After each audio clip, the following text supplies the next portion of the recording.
Data Hub and federated data platform. Jump in, please. Thank you. Can you hear me all right?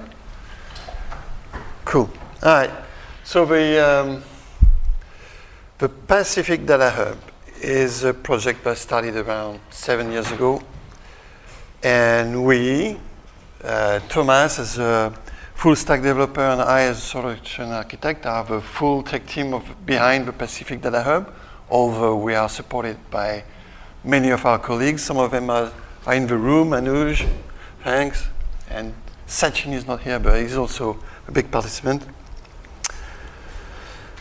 So launched in 2018, so yeah, that's 7 years. The goal is to build a sustainable centralized hub for managing, sharing, and cataloging Pacific datasets, which means we want to be the central point for any data about the Pacific. And this is to serve the Pacific people, Pacific countries, our member countries, SPC member countries, and also anybody who's interested in data in the Pacific. So the original goals were to fill the data gaps with trusted and evidence-based information, but we actually already have, but it was not available publicly, and act as a single point of entry for data, and also improve the data and support better data-driven decisions, which means we want to present the data in a way that decision makers can actually use it. And there's more about that in the presentation. So what is SPC? If you haven't heard about it, the Pacific community this week, when Pacific works through divisions, and we basically work in many different topics: fisheries, statistics, geoscience, digital transformation, etc. And so we provide support to our member countries, scientific and technical support, but the data itself is actually owned by countries, and so we just support them to disseminate this data through various projects. Now, this is more my part. The platform, under the hood, the Pacific Data Hub runs on an open source technology stack of systems and databases. So there's GIS stuff, but there's a lot more through that, and I'll go into details a bit more. But the starting point is where the data comes from. I've already talked about that, but it comes from various systems within SPC, within the Data Hub, or external. So we basically harvest the metadata. So the catalog is a catalog of metadata. Sometimes we host the data itself, sometimes it stays outside. We avoid duplication. And what we want to provide to the user is different ways to access the data through dashboards, data visualization, or closer to the data itself through data viewers and explorers, or through the metadata catalog, which I'm going to talk about again later. And all of these points of access are connected to the data layer where the data actually sits. So this is the diagram of what systems we have in the Pacific Data Hub. Ones in blue are the ones we maintain directly, and the ones in orange are from the statistics division SPC. Those light blue is GEM from our colleagues here. Basically various sources and also external sources. All those green arrows are the harvesters. So we have a custom-made Python application that harvests the metadata and inject it in the PDH catalog, that search box over there. All of these applications are open source software: Drupal, CCAN, XGS, .StatSuite, which is an indicator database. And for the GIS part, we have TerraMap, GeoNode, GeoServer, and Threads. As I said, we So the Pacific Data Hub covers many topics, and these are all the sources. So this slide focuses on the data sources that we have: geospatial, fisheries, document library, etc., etc. Specifically, on one of our latest work was to create the harvester for GeoNode. So we use one of the GeoNode APIs and to harvest the metadata. And when we harvest this metadata, we use a plugin in CCAN that creates previews, so it directly consumes the WMS or WFS, WMS for the previews, but you can see directly in the data catalog, or you can download the data directly. So we create links in the catalog to download the data through WFS or WCS.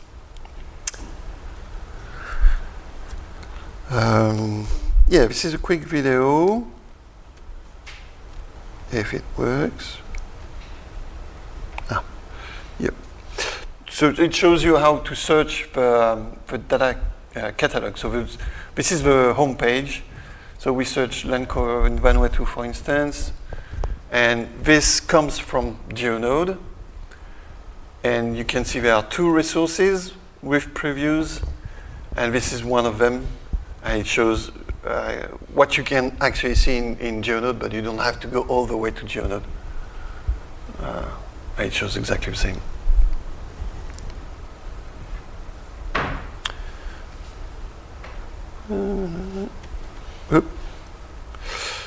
Now, if you remember that slide talking about the user and how they access data, one of them is what we call data products or dashboards to start with. So I'll give you an example of one dashboard that we have, and actually the oldest one we created, Maritime Boundaries Dashboard. When you enter the Maritime Boundaries Dashboard, you have this long page which shows EEZ, treaties, status of treaties, pathways, and lots of information about what's going on in the maritime boundaries world in the Pacific. And if you click on a country, then you have all the details for a specific country. So here it's Fiji, and you have even more. The map shows even more lines and polygons. You have pathways so the status of treaties with neighbor countries, the extended continental shelves, all the lines, so the EEZ and territorial lines and all that. And so there's a lot of information in this dashboard that comes from many sources. But all the GIS, the polygons and all that come from GeoServer, but we combine them with a lot of information coming from Drupal. That's where we store basically the metadata about EEZ, for instance. So the status of, let's take the treaty line. We could put the status of that treaty line, if it's signed, approved, and all that, in the metadata of that directly in GeoServer, but it's not easy to maintain for the user, the owner of the data. So what we did is that we put all the extra information in Drupal. So in Drupal, we have all the definitions, treaties, information and status, pathway steps, regional statistics, and we combine them with what comes from the GIS data that comes from GeoServer. And we point to a catalog because we still want it to be the first point of entry for users before they go all the way down to the data layer where the data is actually stored. And I'm going to stop here. I'll leave it to Thomas. Thank you, Stan. So I will show you another tool we developed conjointly with the ocean teams in the room here. So it's we call it the 3D model dashboard. At SPC, we have scientists, and we have oceanographers, and they develop models of the ocean. So this tool was built to visualize the output of these models, and especially visualize the impact of the sea level rise over some very small countries with limited altitude. So on this one, I think I have a video as well. So it's like a simple web map, but you can, on the right side here, you can select different scenario, and from threads we have the inundation level layer, and then we have the buildings, and buildings can be affected by different inundation levels, so they are displayed in red or pink. And this tool also shows the impact of the construction of a reclaimed land that you can see on in the yellow color here. So we can see the effect with or without this reclaimed land on the impact of the buildings. Behind the scenes, so once again, we use this block of the big diagram, but it's just to show you that this tool is connected to our special infrastructure, like threads and GeoServer.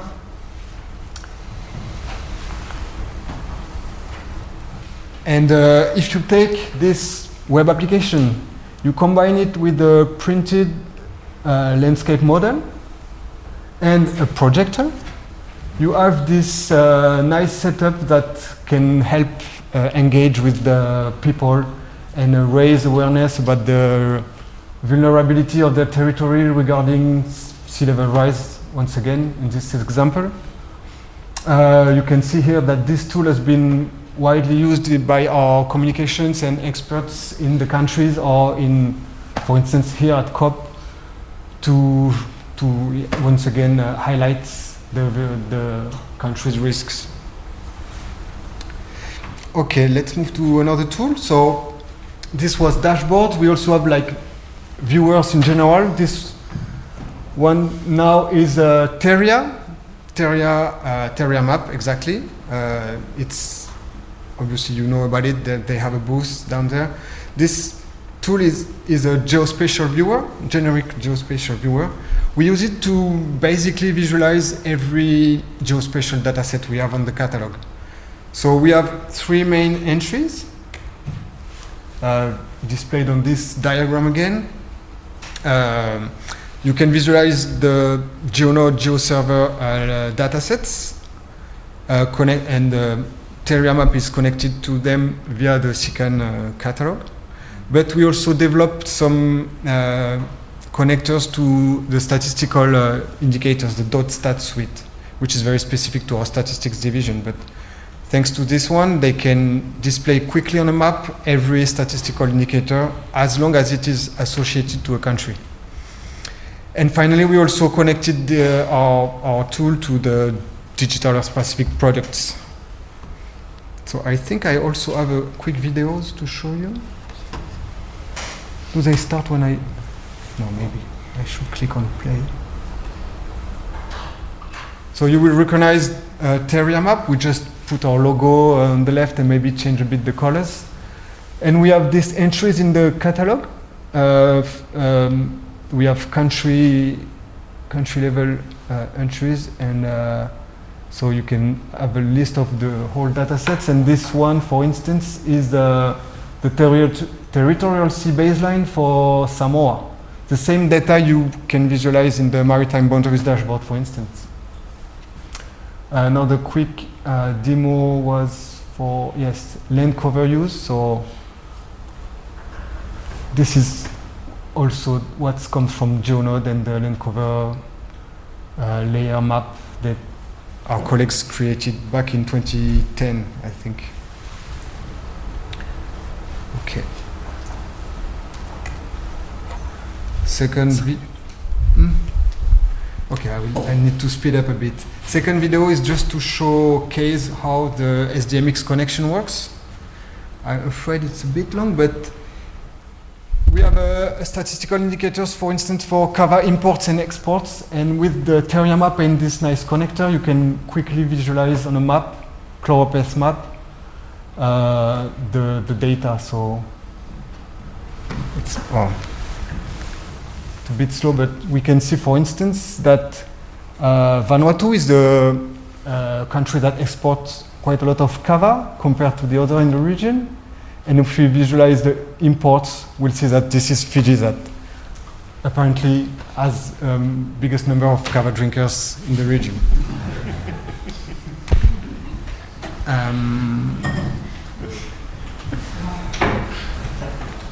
I will switch this one because I'm running out of time, but there are many things we can do with Pacific map. It's built on top of Cesium, so we can use the 3D, the third dimensions as well. We have nice DEMs or bathymetry data we can visualize with this tool. Okay, and the last tool I wanted to mention is the ocean portal. So my friend Anuj Divesh here did a nice talk yesterday about it, but this is kind of the same concept. We have a dashboard and it's plugged to our spatial infrastructure to display various layers. This one is focused on the ocean as well, obviously. Okay, and the last tool I need to mention quickly is GeoNode. So GeoNode is the Pacific Data Hub home for geospatial data. Internally and in the Pacific, we call it Nexus. And it holds our SPC geospatial data, such as disaster exposure, hazards, environmental, maritime boundaries again, land cover maps. Anyway, I already mentioned all of that, I think. You get the point. And this is what it looks like. And I provide also the link to it. Then I want to finish this presentation with talking about our challenges we face. And for this, I will let the floor to Stan. So of course we do face a few challenges. One of them is maintaining the catalog itself with high quality data and actually a high quality metadata. Well, it says 7 years of history for the Pacific Data Hub. Actually, SPC started collecting data 70 years ago. And the problem is that 70 years of data comes with pretty poor metadata. And so it's sometimes difficult to identify data owners and point of contacts. So we have to have a good catalog, we need good metadata, and I want to emphasize on that because this gives us a lot of work. Yeah. And so yeah, again, countries, ownership and stewardship. So yeah, but the data is actually owned by countries. So sometimes we host it. Some countries ask SPC to host it for them. Sometimes they want local instances, so local servers. And we have to make it, our challenge is to make it all consistent, but all systems communicate to each other, and at the end, everything ends up in the Pacific Data catalog.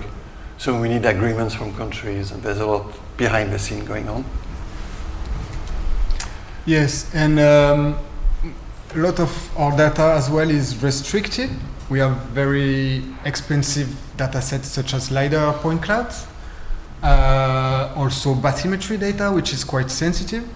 So once again, this is a challenge for us because we have to maintain different levels of access, and we have to deal with data access requests. A lot of our users want to download the data, so because data once again is owned by the countries, they come to our platform, to our catalog, but we need to find or identify a data owner and send a request to them, get a reply, get an agreement, get an approval, and share the file with the end user. Another challenge in the context of the Pacific is the low bandwidth. A lot of our member countries don't have such as a good network internet as AUT can have, for instance. So we need to do some bit of tricks as developers. Sometimes we need to package our applications to make sure that they can work offline, or sometimes we can also have to deploy in countries some local servers, like GeoNodes or special data infrastructures. And another challenge is that, as Stan mentioned, we have a big history of data at SPC, and I think the catalog today has roughly 1,000 entries, but this is just the tip of the iceberg, I'd say, and we have still a lot of data sitting in shared drives, shelves within the organization that needs to be exposed to the public. Running out of time? No, good, dead on time. Ah, great. I think I've almost finished. So with all these challenges, we can see some perspectives, and especially after this long and intense week of nice presentations, we come back at the office, I think, with a lot of new ideas and new stuff we want to implement in our platforms. As we said, so we are a small team, so I think we can make a great use of our AI colleague. We will be trying to use AI to help us catalog and index more data sets and doing the burden of entering metadata manually, automatically, or semi-automatically, I'd say. We also found that our search engine within the SICAN catalog was not very smart, I'd say, so we will leverage RAG to improve the searchability, and they offer like a natural language search engine. Also, we've heard a lot about cloud-native geospatial formats within the week, and this is something we're really investigating and interested into. We hope that it can help us to reduce the complexities. You've seen this big diagram with a lot of bricks. Maybe using a ZAR or COGS can help us reduce the elements. And also it can improve the accessibility of data to another community, for instance, data scientists or whatever. What else is there? We have to well, close. Well, this was the last one. We're getting plenty of questions, I'm sure. Okay, Yeah, I will yeah, leave there the you space go. for the question then. So thank you everybody for Thank you. joining this last lecture. Perfect. Let's open up the floor. I'm sure we have plenty of questions. Oh, we go back to the previous slide then, because we have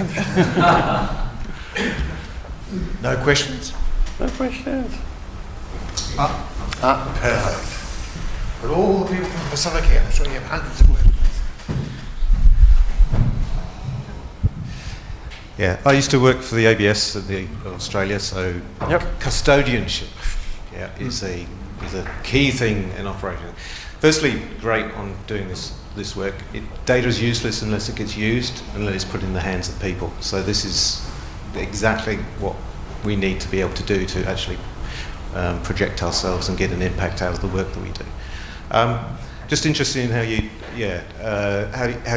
get people to take custodianship and how you manage that process. Well, this is exactly the challenge we face. So we currently actually, this was on the last slide, currently have evaluation from a consultant company of the PDH website, but also all the process behind it. And this is one of the big questions we asked them. So we're actually working on that to improve that.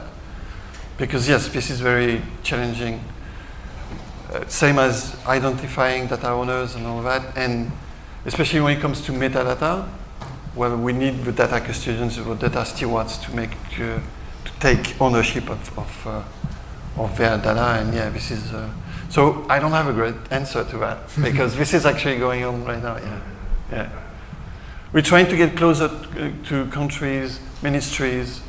Well, actually, our team. This is just two of us for a technical part, but we have outreach people, which we just joined the team. So that this is what's starting since end of actually mid this year. So it's the beginning, baby steps.